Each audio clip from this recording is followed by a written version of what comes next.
Capítulo 3. Engano por espíritos malignos. Nos dias de hoje, no ataque violento do enganador, que virá sobre toda a verdadeira Igreja de Cristo no final dos tempos por meio do exército de espíritos enganadores, existem alguns que são mais atacados que outros pelos poderes das trevas e necessitam de luz sobre as obras enganadoras do inimigo, para que possam passar pela provação da última hora e serem tidos por dignos de escapar desse tempo de grandes provações que virá sobre a terra. LC 21 e 34, 36. AP 13:10. Pois entre os que são membros do corpo de Cristo, há níveis de crescimento e, portanto, níveis de provações permitidas por Deus, o qual sempre concede um escape para aquele que conhece sua própria necessidade e, vigiando e orando, se firma para não cair. 1 10 e 12, 13.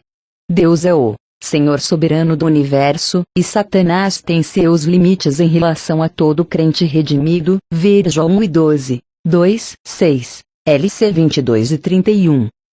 Alguns dos membros de Cristo ainda estão no estágio da primeira infância e outros nem ainda conhecem a recepção inicial do Espírito Santo. Para esse tipo de cristão, este livro não tem muito a dizer, já que eles estão entre os fracos que precisam do leite da palavra. Mas há outros, que podem ser descritos como a milícia avançada da Igreja de Cristo, que já foram batizados com o Espírito Santo, ou que estão buscando esse batismo. Crentes honestos e sérios, que choram e sofrem por causa da falta de poder da verdadeira Igreja de Cristo e por verem que o testemunho dela é tão ineficaz. Sofrem por que o Espiritismo e a ciência cristã, e outros ismos, estão atraindo milhares para seus erros enganosos, mal vendo que, à medida que avançam para dentro do reino espiritual, o enganador, que já enganou a muitos, tem artimanhas especiais preparadas para eles, de forma que possa enfraquecer qualquer poder que venham a ter contra ele. Esses cristãos são os que estão em perigo em relação ao engano especial dos falsos cristos e falsos profetas, e da ofuscante mentira dos sinais e prodígios e de fogo do céu, planejados para satisfazer a ânsia que eles têm de ver a interferência poderosa de Deus nas trevas que envolvem a terra. O que eles não reconhecem é que espíritos malignos podem realizar tais obras, e, assim, ficam despreparados para discerni-las. Esses são aqueles, também, que estão imprudentemente prontos a seguir o Senhor a qualquer preço e, no entanto, não percebem seu despreparo em relação aos poderes espirituais do mundo invisível, à medida que se apressam a obter experiências espirituais mais profundas. São crentes que estão tão cheios de conceitos mentais formados neles nos primeiros tempos que impedem o Espírito de Deus de prepará-los para tudo o que eles terão de enfrentar à medida que avançam para o objetivo que almejam. Conceitos que também impedem outros de dar-lhes o ensino da palavra de que eles necessitam para conhecer o mundo espiritual para dentro do qual eles tão cegamente avançam. Conceitos que conseguem iludi-los com uma falsa promessa de segurança e dão base legal, e até mesmo produzem o próprio engano que permite ao enganador tê-los como presa fácil. Será que almas sinceras podem ser enganadas? Uma ideia que é muito forte na mente de tais crentes é que aqueles que buscam a Deus com sinceridade não serão jamais enganados. Essa é uma das mentiras de Satanás para enganar tais crentes com uma falsa posição de segurança. Temos prova disso na história da Igreja nos últimos 2000 anos, pois cada artimanha de erro que deu seu triste fruto durante todo esse período tomou primeiro o coração de crentes fervorosos que eram almas sinceras. Os erros dos grupos desses crentes, alguns deles bastante conhecidos pela atual geração, começaram todos entre filhos de Deus sinceros, batizados com o Espírito Santo, que tinham plena certeza de que, conhecendo as falhas daqueles que vieram antes deles, não seriam eles mesmos pegos pelas artimanhas de Satanás. No entanto, eles também foram enganados por espíritos mentirosos que imitaram as obras de Deus nos níveis mais elevados da vida espiritual. Espíritos mentirosos trabalharam nesses crentes fervorosos para que eles, com determinação, obedeçam literalmente às Escrituras e, pelo mau uso da letra da Escritura, conduziram-nos para fases de verdade desequilibrada, o que resultou em práticas errôneas. Muitos que sofreram por sua adesão a tais ordenanças bíblicas firmemente creem que são mártires sofrendo por Cristo. O mundo chama esses fervorosos de loucos e fanáticos. No entanto, eles apresentam evidências da mais elevada devoção e amor à pessoa do Senhor.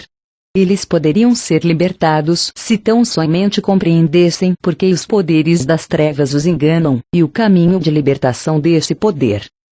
Os resultados do reavivamento do país de Gales, que foi uma verdadeira obra de Deus, revelaram várias almas sinceras sendo levadas e seduzidas por poderes malignos sobrenaturais, que elas foram incapazes de discernir como não sendo obra de Deus.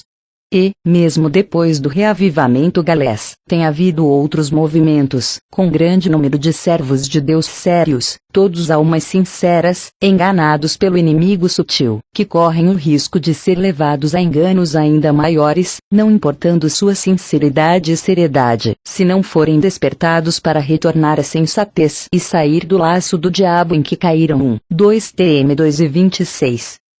A fidelidade à luz não é proteção suficiente contra o engano. Os filhos de Deus precisam saber que o fato de terem motivação verdadeira e serem fiéis à luz não é proteção suficiente contra o engano e que não é seguro para eles se apoiarem em sua sinceridade de propósito como proteção garantida contra as artimanhas do inimigo, em vez de prestar atenção aos alertas da palavra de Deus e vigiar em oração. Uma autora fala no tempo presente, pois esse reavivamento ocorreu entre 1904 e 1905, e esse livro foi publicado pela primeira vez em 1912. Portanto, ainda havia muito sobre a influência dos acontecimentos do reavivamento. Os cristãos que são verdadeiros, fiéis e sinceros podem ser enganados por Satanás e seus espíritos enganadores pelas seguintes razões. 1. Quando um homem se torna filho de Deus, pelo poder regenerador do Espírito, que dá a ele nova vida, quando crê na obra redentora de Cristo, ele não recebe imediatamente plenitude de conhecimento de Deus, de si mesmo ou do diabo. 2. A mente, que, por natureza é obscurecida, F 4:18, e cegada por Satanás, 2:4, só é renovada e tem seu véu removido até o ponto em que a luz da verdade penetra nela e de acordo com a medida de entendimento do homem sobre isso. 3.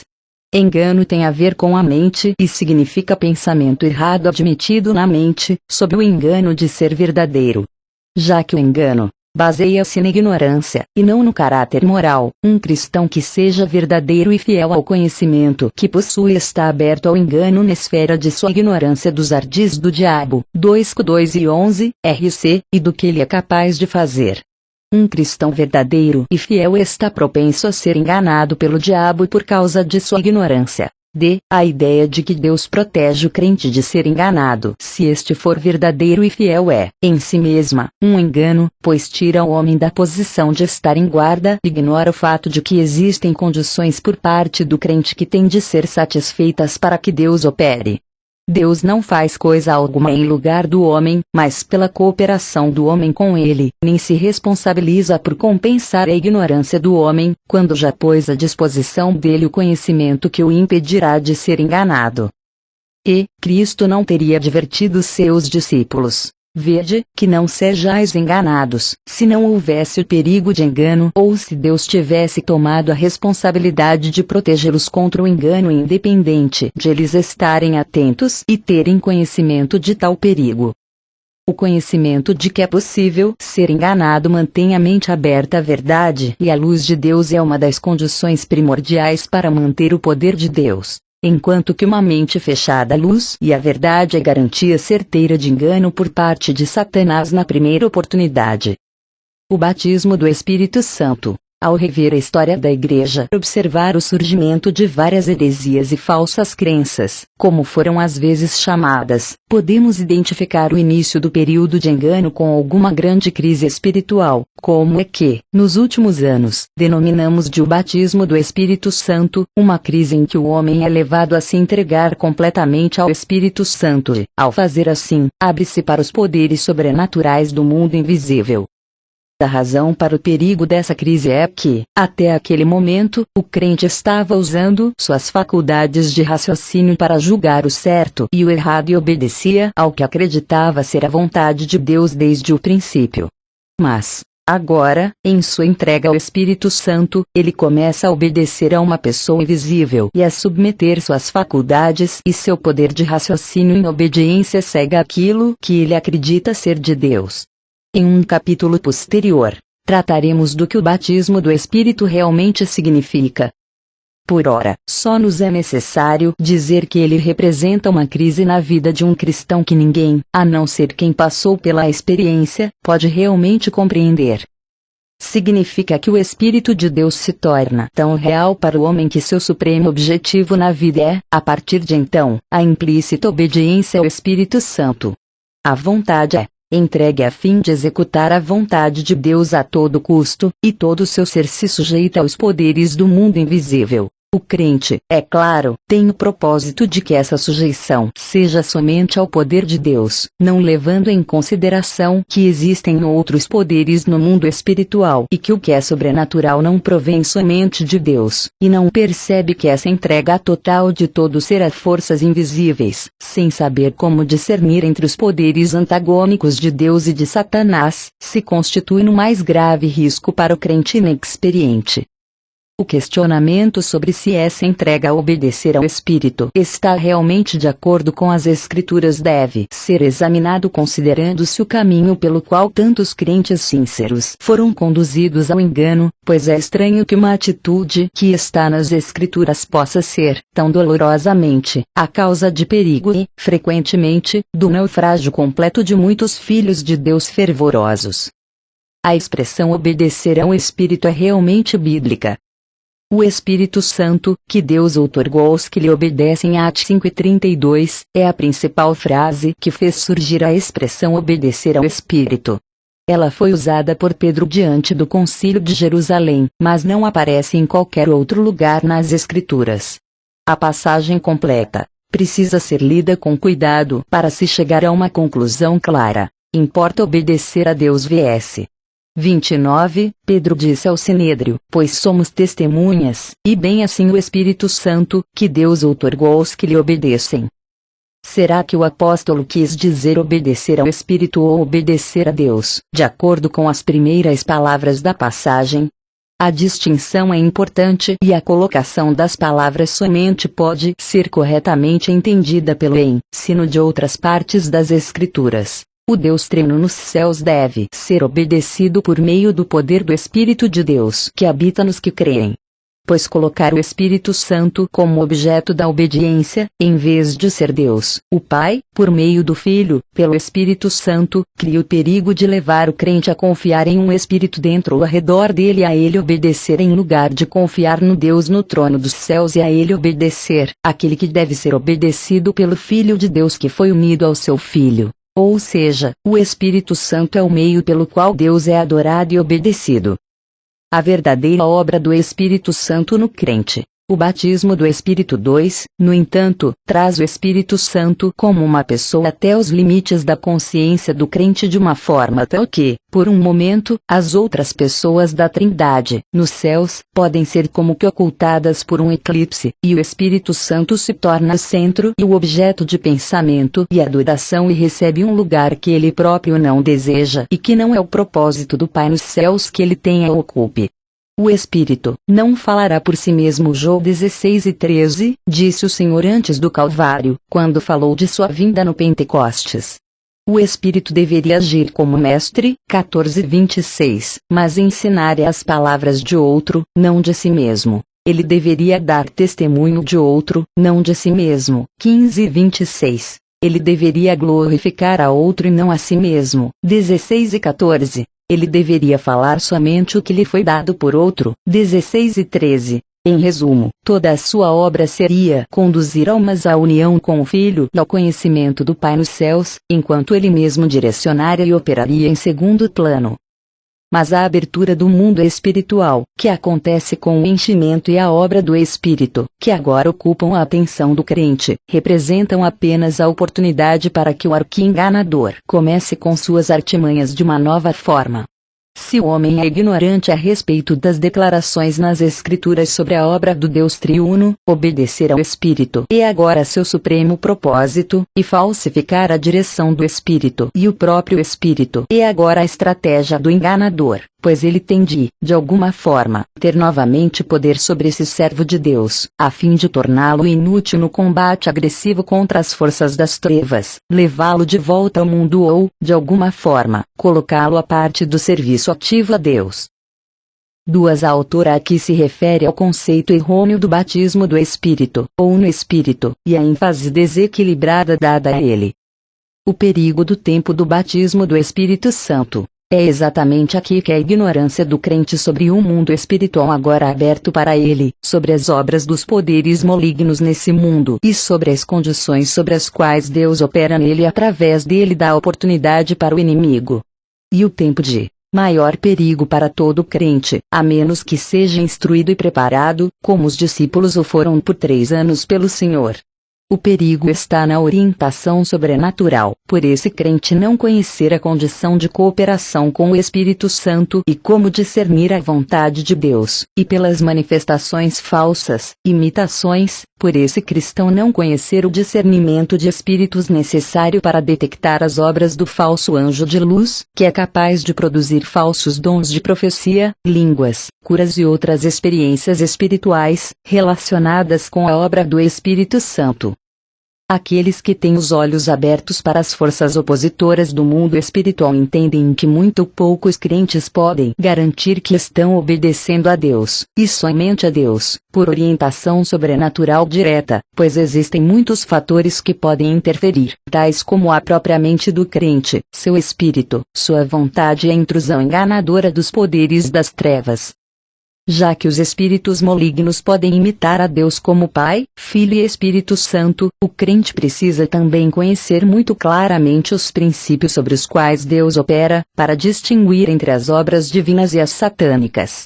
A 1. Discernimento, que é dom espiritual, capacitando o crente a discernir espíritos, mas isso também requer conhecimento da doutrina, 1 Jó 4:1, a fim de que possa discernir entre a doutrina que é de Deus e as doutrinas ou ensinamentos de espíritos ensinadores.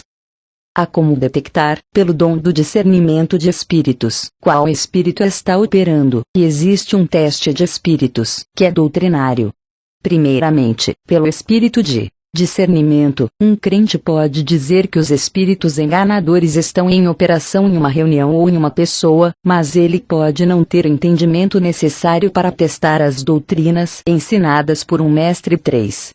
Ele precisa de conhecimento em ambos os casos. Conhecimento para ler seu espírito com segurança, mesmo em face de todas as aparências contrárias, e ver que as obras sobrenaturais são de Deus, e conhecimento para detectar a sutileza de ensinamentos que carregam certas indicações infalíveis de que emanam do inferno, enquanto parecem vir de Deus.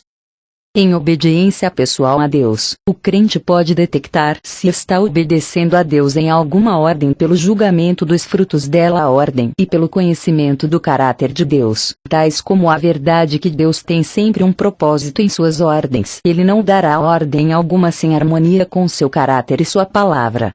Outros fatores necessários para um conhecimento claro serão tratados mais tarde.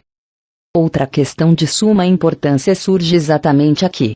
Porque após o batismo do Espírito Santo o crente está tão especialmente aberto às obras do enganador, pois o inimigo tem de ter base legal para agir, e como, com o Espírito Santo agindo no crente de forma tão manifesta, pode haver essa base legal ou o crente estar aberto à aproximação do enganador.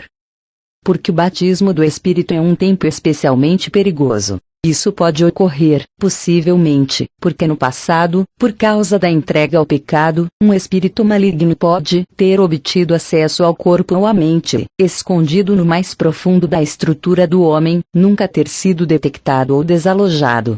A manifestação deste espírito maligno é, possivelmente, sempre de aparência tão natural ou tão identificada com o caráter da pessoa que tenha tido sempre livre ação em seu ser. Pode ser alguma ideia peculiar na mente que é considerada apenas mais uma das manias que todos têm, ou algum hábito físico que veio de berço e é, portanto, tolerado pelos outros e ignorado pelo crente, pois o considera algo legítimo ou de menor importância. Esse espírito maligno pode ainda ter sido admitido por algum pecado secreto conhecido somente pela pessoa ou por intermédio de alguma disposição que deu ao espírito domínio. 3. Referindo-se tanto a uma pessoa que ensina como a um espírito ensinador. No batismo do Espírito, o pecado será necessariamente tratado, isto é, as obras do diabo serão tratadas, mas o espírito maligno manifesto nas manias do homem permanece sem ser notado. O batismo do Espírito acontece e o Espírito Santo enche o espírito do homem. O corpo e a mente estão entregues a Deus, mas escondidos secretamente no corpo ou na mente, ou em ambos, está o espírito maligno, ou espíritos, que entrou anos antes, mas agora começa a entrar em franca atividade, ocultando suas manifestações sob a capa de serem verdadeiras obras do Espírito de Deus que habita o santuário interior do espírito do homem. O resultado disso é que, por algum tempo, o coração se enche de amor, o espírito se enche de luz e alegria, a língua é liberada para dar testemunho, mas não muito depois disso, um espírito fanático, ou um espírito de orgulho sutil, ou de importância exagerada de si mesmo ou de louvor a si próprio, pode ser notado tentando entrar sorrateiramente, isso em paralelo com os frutos puros do espírito, que são inegavelmente de Deus. Qual exatamente é a base legal sobre a qual o enganador age para pôr em prática seus estratagemas? Quais são esses estratagemas e por que tantas vezes eles são bem-sucedidos em suas armadilhas contra crentes? Dedicados são assuntos que serão tratados mais tarde neste livro. O fato a ser enfatizado agora é que crentes honestos e dedicados podem ser enganados e até mesmo possuídos por espíritos enganadores, de modo que por certo período eles saem da estrada e se veem num pântano de engano ou são mantidos enganados até o fim, a menos que a luz da libertação os alcance. A necessidade de se examinar algumas teorias à luz das obras dos espíritos enganadores e seus métodos de engano, fica claro que devemos analisar minuciosamente as teorias, conceitos e expressões do século XX a respeito das coisas de Deus e de sua obra no homem, pois somente a verdade de Deus, e não as visões da verdade, terá alguma utilidade na proteção ou nesse conflito com os espíritos malignos nos lugares celestiais. Tudo o que é, em qualquer grau, resultado da mente do homem natural, 2 e 14, se mostrará apenas como armas de palha nessa grande batalha. Se nos apoiarmos nas visões da verdade de outros ou em nossas próprias ideias humanas sobre a verdade, Satanás usará exatamente essas coisas para nos enganar e, até, nos fará crescer e aprofundar-nos nessas teorias e visões a fim de que, encoberto por elas, possa atingir seus objetivos. Não podemos, portanto, nesse tempo, superestimar a importância de os crentes terem mente aberta para examinar todas as coisas que já pensaram ou ensinaram em relação às coisas de Deus e ao mundo espiritual, todas as verdades que eles têm sustentado, todas as frases e expressões que usaram em seus ensinamentos sobre santidade e todos os ensinamentos que absorveram por meio de outros. Pois, qualquer interpretação errônea da verdade, quaisquer teorias e frases que são concebidas pelo homem e podem se aprofundar cada vez mais em direção ao erro terão consequências perigosas para nós mesmos e para outros no conflito que a Igreja e o crente individual estão agora enfrentando. Já que nos últimos dias os espíritos malignos virão a eles com enganos de forma doutrinária, os crentes têm de examinar com cuidado o que aceitam como doutrina, para provar se, na verdade, elas não são dos emissários do enganador. O crente espiritual é exortado a julgar todas as coisas. O dever de examinar as coisas espirituais é fortemente recomendado pelo apóstolo Paulo repetidas vezes. O homem espiritual julga, examina, ou como está no grego, investiga e decide, todas as coisas 2 e 15. O crente espiritual deve usar seu julgamento, que é uma faculdade renovada se ele é um homem espiritual. Esse exame ou julgamento espiritual é mencionado em relação às coisas do Espírito de Deus v. 14, o que nos mostra como o próprio Deus honra a personalidade inteligente do homem que ele recriou em Cristo, convidando-o a julgar e a examinar as obras de seu próprio Espírito, de modo que até mesmo as coisas do Espírito não devem ser recebidas como provenientes dele sem serem examinadas e espiritualmente discernidas como sendo de Deus. Quando, no entanto, se diz, a respeito das manifestações sobrenaturais anormais que vemos hoje em dia, que não é necessário nem mesmo da vontade de Deus que os crentes entendam ou expliquem todas as obras de Deus, isso não está de acordo com a declaração do apóstolo de que o homem espiritual julga todas as coisas e, consequentemente, deve rejeitar tudo que o seu julgamento espiritual for incapaz de aceitar, até que venha um tempo em que seja capaz de discernir com clareza o que é realmente de Deus e o que não é. Além disso, o crente não deve apenas discernir ou julgar as coisas do Espírito, ou seja, todas as coisas no mundo espiritual, mas deve também julgar a si mesmo. Pois se nos julgássemos a nós mesmos, a palavra grega traduzida como julgar significa uma investigação completa, não deveríamos necessitar da disciplina do Senhor para trazer à luz as coisas em nós mesmos que não fizemos passar por essa investigação completa. 1:11-31. Irmãos, não sejais meninos no juízo. Na malícia, sim, sede crianças. Quanto ao juízo, sede homens amadurecidos. 1:14-20, escreveu o apóstolo novamente aos Coríntios, quando lhes explicava sobre a obra do Espírito entre eles.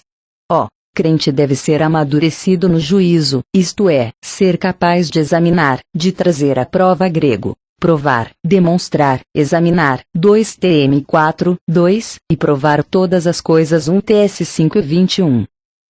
Crente deve ter conhecimento abundante e todo discernimento para provar as coisas excelentes, para que possa ser sincero e inculpável até o dia de Cristo. Fp 1:10.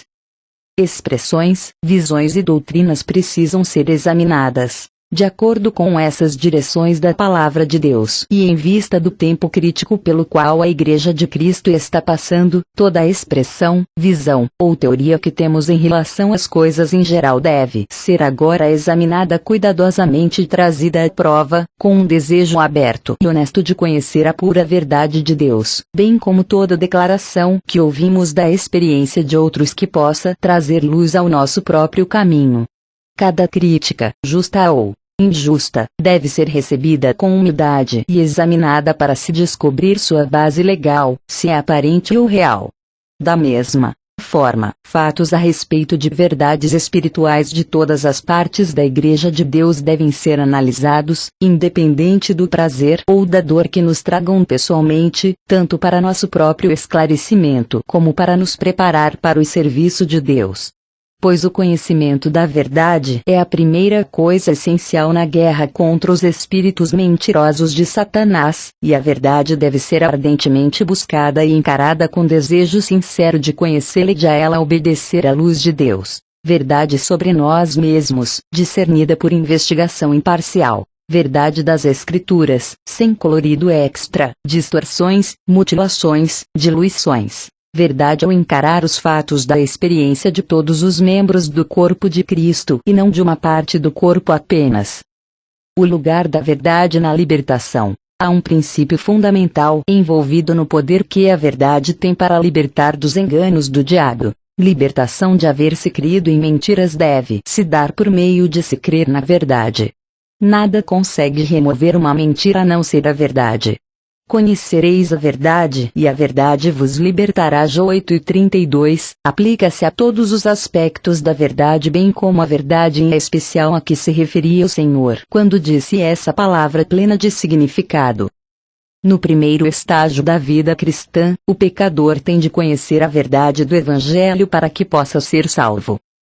Cristo é o Salvador, mas ele salva por meio de instrumentos ou meios, e não independente deles. Se o crente precisa de liberdade, deve pedir ao Filho de Deus. Como o Filho o liberta? Por meio do Espírito Santo, e o Espírito Santo liberta pela instrumentalidade da verdade ou, podemos dizer, em resumo, que a liberdade é o dom do Filho por meio do Espírito Santo por meio da verdade. Há 3 estágios de compreensão da verdade. 1. Percepção da verdade pelo entendimento. 2. Percepção da verdade para utilização própria e aplicação pessoal. E 3. Percepção da verdade para ensino e testemunho a outros. A verdade que aparentemente não foi apreendida pode ficar na mente, na hora de necessidade, emergir de repente na experiência e, assim, por meio da experiência, se tornar clara para a mente na qual estava em estado de dormência. E, somente por meio de aplicação e assimilação contínuas da verdade na experiência que ela se torna clara na mente e pode ser ensinada a outros. A grande necessidade de todos os crentes é buscar ardentemente a verdade para sua libertação progressiva de todas as mentiras de Satanás, pois apenas o conhecimento e a verdade podem nos dar vitória sobre os enganos e mentiras de Satanás. Se os ouvintes da verdade resistirem a ela ou se rebelarem contra ela, isso pode ser deixado sob cuidado do Espírito Santo da verdade. Isso quer dizer que mesmo em caso de resistência à verdade, ela, pelo menos, atingiu a mente, e a qualquer hora pode frutificar na experiência. As 3 atitudes da mente em relação ao conhecimento são: 1. Supor que sabe algo. 2. Ficar neutra, isto é, não sei, e 3. Demonstrar certeza do real conhecimento. Isso é exemplificado na vida de Cristo. Alguns disseram dele: ele é um falso profeta, supondo ter o conhecimento. Outros disseram: não sabemos, tomando uma posição de neutralidade até saberem com certeza. Mas Pedro disse: sabemos, e ele tinha o verdadeiro conhecimento. A segurança de uma atitude neutra em relação a todas as manifestações sobrenaturais. Quando os crentes ouvem pela primeira vez sobre a possibilidade de haver imitações de Deus e das coisas divinas, quase sempre perguntam: como é que vamos saber, então, o que é verdadeiro e o que é imitação? A princípio, é o suficiente saberem que essas imitações são possíveis. Depois, à medida que amadurecem ou buscam a luz de Deus, aprendem a saber por si mesmos, já que nenhum ser humano pode explicar isso a eles. Mas eles começam a dizer: não sabemos fazer a distinção. Como podemos saber? Neste caso, devem permanecer neutros em relação a todas as obras sobrenaturais até que saibam discerni-las. Há entre muitos uma errada ansiedade de saber, como se o conhecimento por si só pudesse salvá-los. Eles pensam que têm que ser a favor ou contra certas coisas que não conseguem decidir se são de Deus ou do diabo, e querem saber infalivelmente o que provém de Deus e o que é engano para que possam declarar sua posição. Mas os crentes podem tomar a atitude de a favor ou contra sem saber se as coisas sobre as quais têm dúvida são divinas ou satânicas, e manter a sabedoria e a segurança da posição neutra em relação a elas, até que, de uma forma que não pode ser completamente explicada, saibam o que queriam entender. Um dos efeitos de se querer muito obter conhecimento é uma ansiedade febril e impaciência irrequieta, preocupação e aborrecimento, o que causa uma perda de equilíbrio e poder morais. É importante que, ao se buscar uma bênção, não se destrua outra. Ao buscar conhecimento de coisas espirituais, o crente não pode perder a paciência, a calma e a fé. Ele deve se vigiar para que o inimigo não tire vantagem e roube dele poder moral, enquanto o crente busca obter luz e verdade sobre como ter vitória contra o inimigo. Conceito errôneo em relação à proteção do sangue. Antes de passarmos a tratar das bases legais para a obra dos espíritos enganadores nos crentes, faremos uma breve referência a algumas interpretações errôneas da verdade que estão dando terreno para os poderes das trevas atualmente, as quais necessitam ser examinadas para que se descubra se estão de acordo com as Escrituras. Um conceito errôneo sobre a proteção do sangue, que é usado como garantia de absoluta proteção a uma assembleia contra as obras dos poderes das trevas. A proporção da verdade do Novo Testamento a respeito do uso do sangue, pelo Espírito Santo, pode ser brevemente descrita assim. 1. O sangue de Jesus nos purifica do pecado se andarmos na luz e b. se confessarmos nossos pecados 1 João 7, 9. 2. O sangue de Jesus nos dá acesso ao Santo dos Santos por causa do poder purificador em relação ao pecado, HD 10 e 19. 3. O sangue de Jesus é a base legal da vitória sobre Satanás, devido à purificação que ele traz de todo pecado confessado e porque, no Calvário, Satanás foi vencido. Atos 12:11. Mas não lemos que qualquer pessoa pode ser posta sob o sangue independente de sua própria vontade e de sua condição individual diante de Deus. Por exemplo, se a proteção do sangue é reivindicada sobre uma assembleia de pessoas e um dos presentes está dando terreno a Satanás, a reivindicação do sangue não tem valor algum para impedir a obra de Satanás sobre a base legal que ele tem naquela pessoa. Em reuniões com pessoas em diferentes estágios de conhecimento e experiência espirituais, o efeito real de se reivindicar o poder do sangue só se dá na atmosfera em que os espíritos malignos estão, e o Espírito Santo testifica e age imediatamente lá com seu efeito purificador, como é exemplificado em Apocalipse 12:11, onde a guerra da qual se fala se dá nos céus, contra um inimigo espiritual agindo como acusador. 4. Um conceito errôneo, portanto, sobre o poder protetor do sangue é muito sério, pois aqueles que estão presentes em uma reunião onde tanto Satanás como Deus estão agindo podem crer que estão pessoalmente protegidos contra as obras de Satanás, independente de sua condição individual e da vida com Deus, enquanto, por meio da base legal que deram, mesmo sem saber, ao adversário, estão abertos ao seu poder. 4. A autora parece indicar que, apesar de o sangue de Cristo ser eficaz diante de Deus, a quem ele se apresentou, HB 9:12, é necessário que, para desfrutar essa eficácia, estejamos em uma atmosfera espiritual adequada, identificados com o Senhor. Por isso, se em uma reunião houver pessoas que deram base legal para a ação de Satanás, é inútil tentar colocar a assembleia toda sob a proteção do sangue. O poder do sangue é reconhecido pelos demônios apenas na esfera espiritual, mas isso não os impede de agir sobre os cristãos que lhes deram acesso. Conceitos errôneos em relação a esperar pelo Espírito. 2. Conceitos errôneos sobre esperar a descida do Espírito. Aqui novamente encontramos expressões e teorias errôneas que abrem a porta aos enganos satânicos. Se queremos uma manifestação pentecostal do Espírito, temos de esperar como os discípulos fizeram antes do Pentecoste. Temos dito uns aos outros, nos apoiando em textos como Lucas 24:49 e Atos 1:4, e seguimos em frente ministrando isso.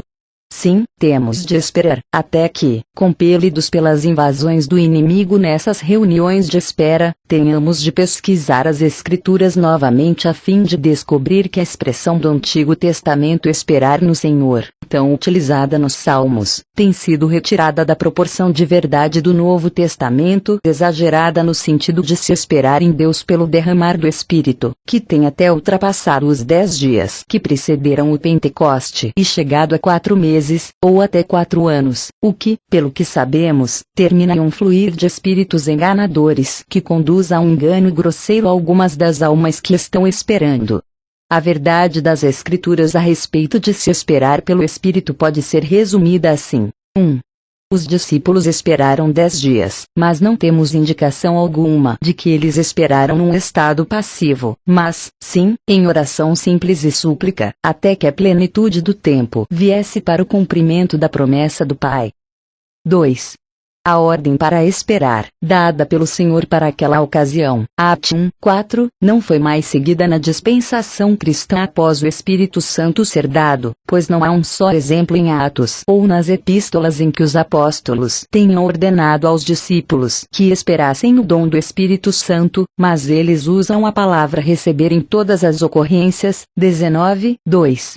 4. É verdade que atualmente a Igreja esteja, como um todo, vivendo experimentalmente do lado errado do Pentecoste, mas ao lidar com Deus individualmente quanto ao recebimento do Espírito Santo, não podemos colocar os crentes de volta na posição dos discípulos antes de o Espírito Santo ter sido dado pelo Senhor. Assunto.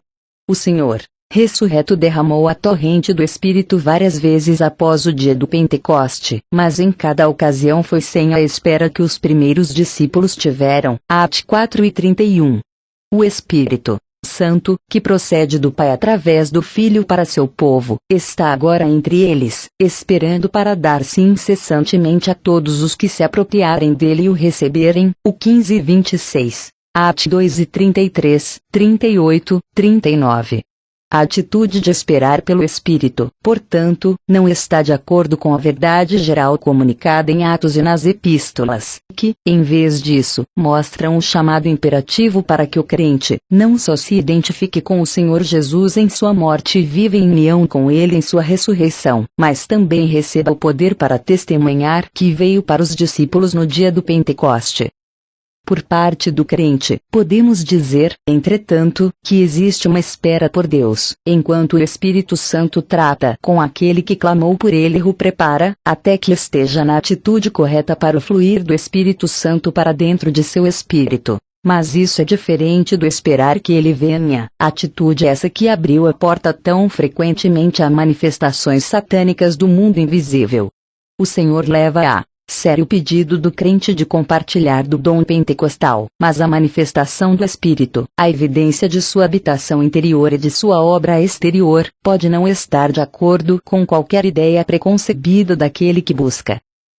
5. A palavra grega usada para receber o Espírito Santo transmite a força de agarrar, exatamente a condição oposta de passividade.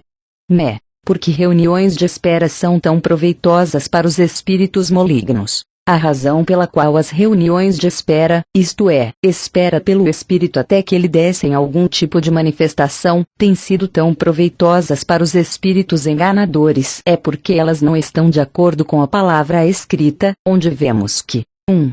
Não se deve orar ao Espírito Santo ou pedir a Deus por sua vinda, pois ele é o dom de outro, LC 11:13, Jó 14:16. 2. Não se deve esperar pelo Espírito, mas, sim, tomá-lo ou recebê-lo da mão do Senhor ressurreto. Jó 20:22. F5:18, de quem está escrito: Ele vos batizará com o Espírito Santo e com fogo. MT 13:11. E, portanto, contra as Escrituras orar ao Espírito, confiar no Espírito, obedecer ao Espírito, aguardar o Espírito de ser. Tudo isso pode muito bem se transformar em oração, confiança e obediência a espíritos malignos, quando eles imitam as obras de Deus, como veremos mais tarde. 3. Outros conceitos errôneos sobre a verdade espiritual centram-se em frases como estas. 1. Deus pode fazer tudo. Se eu confiar nele, ele me guardará, a qual revela que quem a declara não entende que Deus age de acordo com leis e condições próprias e que aqueles que confiam nele devem procurar conhecer essas condições sob as quais ele pode agir em resposta à confiança deles. 2. Se eu estivesse errado, Deus não me usaria. Quem diz isso não compreende que se um homem estiver bem no centro de sua vontade, Deus irá usá-lo na medida mais completa possível, mas ser usado por Deus não garante que um homem esteja completamente correto em tudo que fala ou faz. 2. Eu não tenho pecado ou o pecado foi inteiramente removido de mim. A pessoa que faz tais afirmações não sabe quão profundamente a vida pecaminosa de Adão está arraigada na criação caída e como a ideia de que o pecado foi eliminado de todo ser permite ao inimigo impedir que a vida natural seja tratada pelo contínuo poder da cruz. 3. Dizer Deus, que é amor, não permitirá que eu seja enganado já é, por si mesmo, um engano, baseado na ignorância em relação às profundezas da queda e no conceito errôneo se que Deus age independente de leis espirituais. 4. Dizer, eu não acredito que é possível um cristão ser enganado é um fechar de olhos a todos os fatos que estão ao nosso redor. 5. Eu já tenho bastante experiência. Não preciso de ensino ou devo ser ensinado diretamente por Deus apenas, pois está escrito, não é preciso que ninguém vos ensine. Quem diz isso usa de forma errada essa passagem das Escrituras, que alguns crentes interpretam como significando que eles devem recusar todo o ensino espiritual proveniente de outros crentes. Mas devemos notar que a palavra do apóstolo não tendes necessidade de que alguém vos ensine. João 2:27, não exclui o ensinamento de Deus por meio de mestres ungidos, pois mestre está incluído na lista de crentes com dons para a igreja para edificação do corpo de Cristo pelo auxílio de toda a junta. F 4:11-16. Deus, às vezes, ensina seus filhos mais rapidamente por meios indiretos, ou seja, por meio de outros, do que diretamente, porque os homens são tão lentos em compreender o ensino direto do Espírito de Deus. Muitos outros conceitos errôneos similares de coisas espirituais pregados pelos crentes de hoje dão oportunidade ao engano do inimigo, porque levam os crentes a fechar a mente às declarações da palavra de Deus, aos fatos da vida e ao auxílio de outros que poderiam dar-lhes luz para o caminho. 1 P 1:12. O perigo de cunhar-se frases para expressar verdades espirituais. Outros perigos estão relacionados à criação de frases para descrever experiências especiais e de palavras em uso comum entre filhos de Deus fervorosos que vão a reuniões de avivamento 6, tais como possuir, controlar, entregar, liberar. Todas elas contêm verdades em relação a Deus, mas podendo ser interpretadas na mente de muitos crentes de forma que acabam dando condições para que espíritos malignos de Satanás possuam e controlem aqueles que se entregam e se liberam aos poderes do mundo espiritual, não sabendo como discernir entre a obra de Deus e a de Satanás. Muitas ideias preconcebidas sobre o modo como Deus age também dão lugar a espíritos malignos, como, por exemplo, a de que quando um crente é sobrenaturalmente levado a agir, isso é evidência especial de que Deus o está guiando, ou a de que se Deus traz todas as coisas à nossa lembrança. João 14:26, não precisamos mais usar a memória. Outros pensamentos que tendem a causar passividade, de que os espíritos malignos necessitam para realizar suas obras de engano, podem se dar graças aos seguintes conceitos errôneos sobre a verdade. 6. Esse assunto tornou-se especialmente grave nos tempos mais recentes, como resultado da profunda mescla de ensinamentos e práticas esotéricos ao cristianismo professo, incluindo regressão, uso de sonhos para cura interior e outros similares.